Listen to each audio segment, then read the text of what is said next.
Everyone laughed when my wife said, "Stop pretending we're not married." But in the end, I had the last laugh. My name is Daniel, and for years, I thought my marriage to Claire was something sacred, two people building a life together. But over time, I began to realize I was the only one truly trying.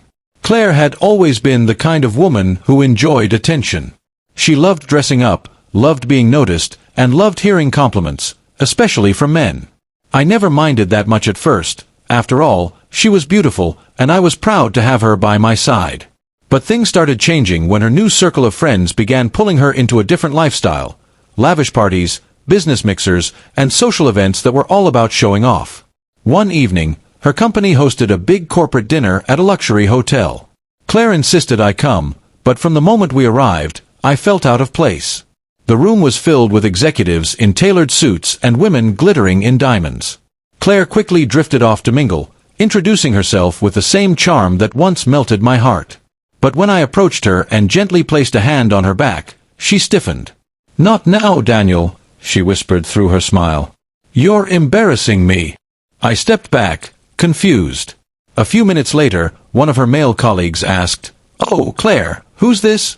She laughed loudly and said, "Oh, just someone pretending we're not married." The whole group burst into laughter. My ears burned. I smiled faintly to keep from making a scene, but something inside me broke. That sentence, "pretending we're not married," wasn't just a joke. It was the truth she'd been living. After that night, I began noticing how distant she'd become. Calls went unanswered, texts left on read. She always had an excuse: work, deadlines, girls' night. But my gut told me something was wrong. I didn't argue or accuse her. I just started observing quietly. Weeks later, Claire had another company party, this one, partners only. She told me it was just a casual event, that I didn't need to come. But something in her tone made me suspicious. So, I called her assistant the next day, pretending to confirm a catering order, and learned the truth. It was a formal dinner, and spouses were encouraged to attend. I decided not to confront her yet. Instead, I made a plan. That evening, I arrived at the venue unannounced. The doorman hesitated, but I told him I was on the guest list under Claire's name. When I walked in, my heart sank. Claire was sitting at a round table, laughing, her hand resting far too comfortably on her boss's arm. I didn't storm in or cause a scene. I simply watched from a distance. Then, as the speeches began, her boss stood up and said, "I'd like to thank Claire for being not only our best project manager but also a wonderful person to have around." People clapped. Claire stood, smiled proudly, and then saw me. Her face froze. For a moment, the confident mask she always wore cracked. I slowly walked toward the stage, keeping my voice calm. "Claire," I said softly, "you forgot to introduce me." The room went silent. Her boss looked confused. "I'm her husband," I continued, smiling.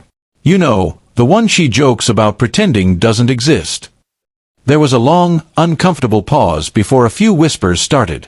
Claire tried to laugh it off, saying, "Oh, Daniel, don't make a scene." But it was too late. The truth was hanging in the air. I left without saying another word. The next morning, I quietly packed my things and left her a letter. I wrote, "You wanted a husband who fit your world, but I realized your world never had room for me. I won't pretend anymore." Then I moved out of our apartment, closed our joint accounts, and transferred my business earnings to my personal company, one she didn't know I had formed months ago. You see, while Claire was busy chasing status, I was building something of my own, a growing logistics startup that recently landed a major government contract. A year later, at a business conference, I was the keynote speaker. As fate would have it, Claire was there too, working for a vendor company. When I walked on stage and my name flashed on the big screen, I saw her face pale. After the speech, she approached me, her voice trembling. "Daniel, I didn't know you." I stopped her gently. "You didn't need to know. You were too busy pretending we weren't married." Everyone around us watched silently. I smiled politely, shook her boss's hand, and walked away. This time, no one laughed. I did. Because I finally realized that the best revenge isn't shouting or exposing someone. It's standing tall in silence while they choke on their regret. ChatGPT